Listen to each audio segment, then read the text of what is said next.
또 되게 중요하게 취급을 받는 이유는 바로 이런 것들입니다. 자, 그래서 이제 이렇게 되는데, 요 얘기가 끝나고 나면 이제 요 얘기도 나와요. 이거는 아닌데, 잠깐만요.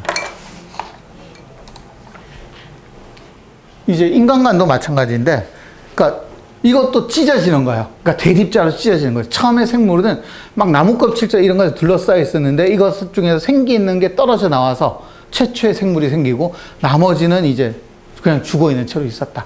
이런 것처럼 인간도 마찬가지. 처음에는 물고기 같은 이런 비늘에 둘러싸여 있다가 이 물고기 비늘 속에서 찢어져 나와서 지금의 인간이 됐다. 이런 얘기를 하는데, 이거를 뭐 여러 사람들이 해석을 하는데, 어떤 사람이 이거를 가지고 뭐 진화론의 시작이다, 이런 얘기도 하는데, 말도 안 되는 얘기고요. 근데 중요한 거는 어떤 게 의미가 있냐면, 인간이 다른 생물들과 별개로 존재해요. 신화에서는 인간 만드는 거 따로 만들잖아.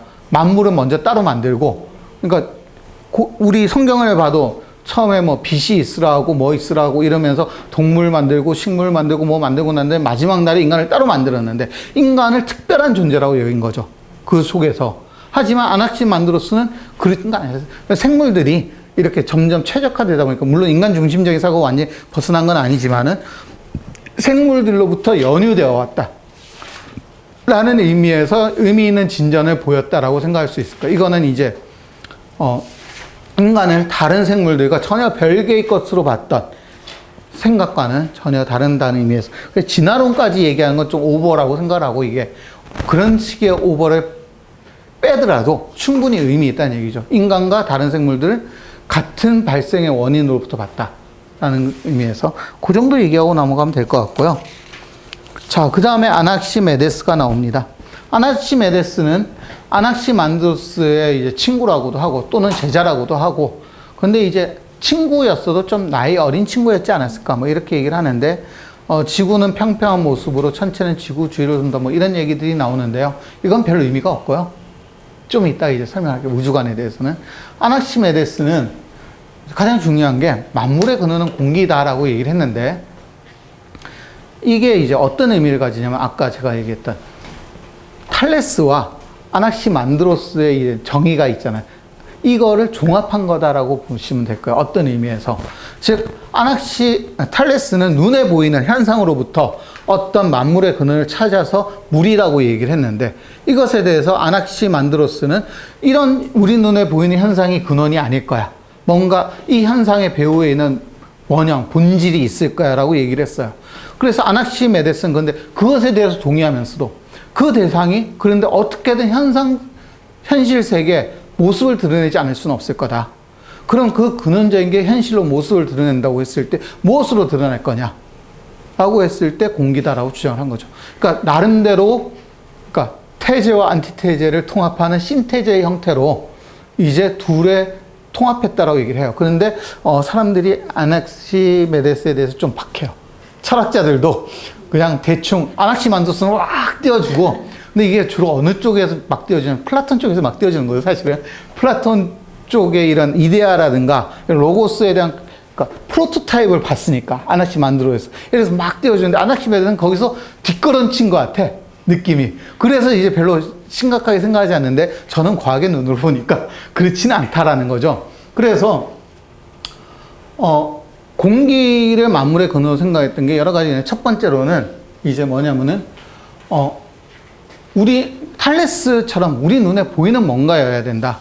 보이지 않는 건 의미가 없다 라는 첫 번째 조건으로부터 얘기가 되고, 근데 그럼에도 불구하고 아낙시만드로스가 얘기했던, 그러니까 세상의 모든 곳에 존재하는 것으로 생각해 본다면 물보다는 공기가 더 정확할 거다. 그리고 변화의 동인도 공기는 내부적으로 가지고 있다고 생각하는 거죠. 희박함과 농후함을 통해서 변화의 동인을 만들 수 있다. 그러니까 저는 좀 더 정확한 의미에서 아낙시메데스는, 그러니까 유물론적인 사고라고도 표현을 해요. 그러니까 사고라고도 생각을 하는데, 공기라는 물질의 본질이 희박해지려는 성질과 농후해지려는 성질이 있는데, 이 성질로부터 만들어낸 거죠. 근데 여기서는 무한자가 가지고 있던 가능태로부터 나오는 거잖아. 이거는 현실에 있는 어떤 물질들이 가지고 있지 않은 그 이전에 어떤 배후에 있던 걸로부터 끌어왔는 데 비해서 아낙시메데스는 현실에 존재하는 공기라는 존재의 어떤 활동 동인을 그 내부로부터 만들어냈기 때문에 그런 의미에서 좀 더 중요한 게 아닐까라고 생각을 하고 있어요. 첫 번째로는. 그래서 희박함과 농후함이 변화의 동인이라고 얘기했던 건 굉장히 중요하다고 생각을 해요. 탈레스는 물이 변화의 동인이라고 하고 영혼이 동인이라고 얘기했는데 이 둘이 어떻게 변화를 시키는지는 얘기를 안 하고 있단 말이죠. 변화의 과정에 대한 또 변화의 구체적인 원인에 대해서 얘기하지 않고 있고 그 다음에 아낙시만드로스는 대립자라고 하는 의미에서 했는데 이 대립자가 실제로 어떻게 변화를 이끌어내는지는 얘기하지 않아요. 아낙시만드로스가 한 얘기는 물질들이 지금처럼 이렇게 나누어져 있는 이유가 뭔지를 얘기했지 현재 존재하는 물질들이 왜 움직이는지 왜 변하는지에 대한 얘기는 스킵하고 있는 거죠. 지금 아까 제가 말씀드린 대립자가 뭘 했어요. 현재 어떻게 존재하고 있는지는 얘기를 했지만 이 물질들의 변화는 얘기하지 않고 있다는 거죠. 하지만 아낙시메데스는 최초로 이제 현실에 존재하는 물질들이 어떠한 이유로 변화하고 있는지 지금 현재도 움직이고 있는지에 대한 얘기들을 하는 거죠. 그런 의미에서 아낙시메데스는 좀 더 중요하겠다라고 생각해요. 우리는 지금 현재 뭐 때문이라고 생각해요? 물질이 왜 움직이죠? 원자가 움직이는 이유는? 에너지죠. 에너지를 받기 때문에. 그 에너지가 전자를 돌게 하고 이렇게 움직이는, 전자를 찢어지게 하고 붙이게 하고 뭐 이렇게 하는 거예요. 그런데 우리가 이걸 알지 못했다면은 옛날에는 이런 얘기를 못해요. 그렇잖아요. 그래서 17세기, 18세기까지만 해도 화학 변화를 가지고 뭐라고 얘기하냐면 물리학적인 변화와 비슷하게 설명을 했어요. 기계론적으로. 이렇게 했던 18세기 사람이나 아니면 이때 고대 그리스나 똑같은 거죠. 위치로 놓고 보면. 무엇이 될 거냐. 그런데 아낙시메데스가 가장 중요한 거는 그래서 희박과 농후라는 내부적인 동인을 발견했다는 의미에서 가장 중요하다고 생각을 해요. 그래서 공기가 더 희박해지면 불이 되고 근데 희박해지면 가벼워지는 거니까 불이 되면 올라가고 좀 더 농후해지면 얘가 물이 되고 된다 라고 얘기를 하는데 사실은 꼭 이렇게만 얘기하진 않았어요.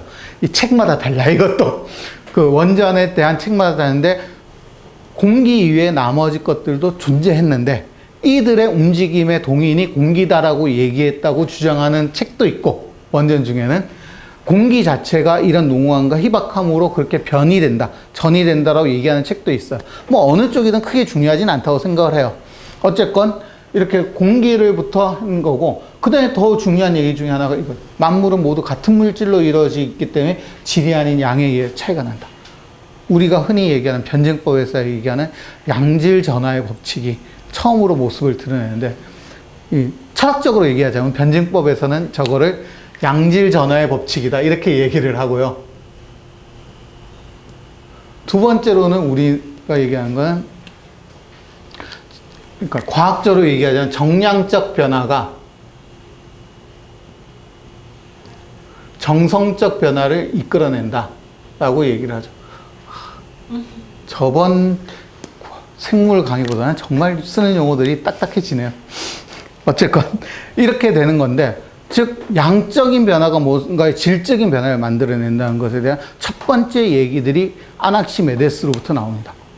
자, 이건 대단히 중요한 거거든요. 우리가 마치 물이 0도에서 1도, 2도, 3도, 4도 할 때까지 계속 그냥 물이었다가 액체 상태였다가 100도가 딱 되는 순간 즉 온도의 양적 변화가 100도를 만드는 순간 이제 얘는 상태의 변화로 이어지는 거죠. 액체에서 기체로. 이런 것들은 이제 사실은 양질 전화 또는 정량적 변화가 정성적 변화를 만드는 가장 비근한 예로 이걸 얘기를 해요. 이걸 이제 좀 더 파고 들어가다 보면은 이런 양적 변화는 그 이전까지는 그 물을 이루고 있는 물 분자와 물 분자의 결합이 한 분자 나머지 분자의 결합이 네 개의 수소 결합으로 이루어져 있다가 100도씨가 되는 순간 그 결합 중에 하나가 끊어지면서 세 개의 결합으로 바뀐다. 뭐 이렇게 얘기를 할 수도 있는데 어쨌건 이런 식의 이제 과정들이 이제 처음으로 나타난 거다라는 거에서 저는 대단히 중요한 거라고 생각을 하고 있어요. 그래서 아낙시메데스는 두 가지 얘기를 하는 희박함과 농후함이라는 내재적 원리에다가 그 다음에 이 공기들이 얼마나 많이 모여 있느냐 얼마나 넓게 퍼져 있느냐에 따라서 정성적 변화를 낳는다고 했으니까 두 가지 중요한 요인들을 얘기를 해주고 있는 거예요. 그것도 신의 힘을 빌리지 않고 뭔가 저기 어디 우리가 모르는 곳에 있는 앞에 있는 힘도 빌리지 않아. 우리 눈앞에 보고 있는 것만 가지고 얘기를 해준다는 의미에서 저는 되게 중요하게 생각을 하는데 이걸 정말 철학 쪽에서 전공하시는 분들은 저처럼 이렇게 중요하게 생각하진 않아요. 이 아낙시메데스에 대해서는. 자, 이렇게 얘기를 하고요. 그래서 이제 여기 보시면 변화의 동의는 희박과 농으로 거는데 불은 가장 엷어진 상태의 공기고 진흙과 땅돌은 공기의 농도와 진을 만들어진다. 뭐 이렇게 얘기를 하는데 아낙시메데스 우주관을 보면 좀 재밌는 게 그러니까 달과 별과 해가 지구에서 만들어져요. 지구가 먼저 생기고 이 우주 전체가 공기로 가득 차 있었는데 이 공기가 응축이 되면서 지구가 생겨요. 그래서 지구는 이렇게 넓은 판덩어리인데 자, 여기서 더 재미있는 게 넓은 판덩어리인데 이 판덩어리가 그럼 우주 속에 어떻게 혼자 고정되어 있느냐 하면은 공기가 사방에서 받쳐주기 때문이다라고 처음으로 얘기를 해요. 즉 지구가 우주의 중심인 건 그 이전에 얘기를 했지만은 그 이전의 얘기는 되게 애매모호했어요. 반구를 그리고 탈레스 같은 게 물 위에 지구가 떠 있어요. 그럼 물은 또 어디에 떠 있는데라고 하면 아무도 대답을 못해. 마치 인도에서 코끼리 위에 지구가 올려져 있는데 코끼리는 누구 위에 있어? 거북이 위에. 거북이는 그럼 누구 위에 있으면 그럼 아무도 얘기도 못하는 건 똑같은 상태였죠. 그런데 아낙시만드로스는 이제 지구가 원형 케이크라고 생각했어요. 이렇게. 이 지름의 3분의 1 정도 되는 높이를 가진 원형으로 된 원통형이 있고 이 원통 주변에 이렇게 별과 달과 해가 돈다라고 생각을 했는데 이런 식으로. 근데 얘가 그럼 어떻게 공중에 떠 있냐에 대해서는 별 얘기가 없었어요. 그냥 저렇게 있다라고 얘기가 선언하고 끝나요. 그런데 이제 아낙시메데스로 오면은 지구는 널찍한 판덩어리인데 이 널찍한 판덩이라는 거는 아낙시만드로스랑 비슷하죠. 근데 얘가 공중에 떠 있는 얘기는 우주는 공기로 가득 차 있고 이 공기가 서로 밀고 있으니까 얘는 가운데 서 있을 수밖에 없다라고 얘기를 하는 거죠. 굉장히 진전된 우주에 대한 설명이기도 이 자체로도. 그러면서 이제 별과 달과 얘는 어떻게 만들어지냐면 지구가 응축이 되는 과정에서 응축되고 남은 나머지가 이제 나가요. 그런데 응축되면 그 반발 때문에 온도가 높아져서 올라가겠죠. 응축되는 힘 때문에. 지금은 지금 마찰력이라고 볼 수도 있을 건데 이 때문에 올라가요. 그래서 뜨거워진 것들이 올라가니까 불이 되겠죠. 이 불들이 별이 되고 달이 되고 태양이 되었다. 이런 식으로 이제 얘기를 하는 거거든요. 그러니까 이전에 아낙시만드로스랑 비슷한 부분도 있어요. 아낙시만드로는 대립자 중에서 불이 올라가서 이렇게 됐다고 얘기했던 거랑 비슷한데 어쨌건 이제 여기서 중요한 건 우주관에서 중요한 건